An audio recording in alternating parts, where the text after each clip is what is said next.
Siguradong sa mga oras na ito, nakalabas na siya ng palasyo at nasa kanyang paroroonan. Niligtas niya ang aking anak.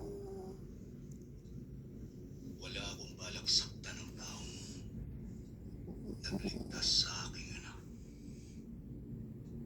Huwag kang mag-alala. Ngunit gayon pa man, hindi ko inaasahang ganun niya kadaling haharapin ang espiritu ng lawa. Tunay nga, kahit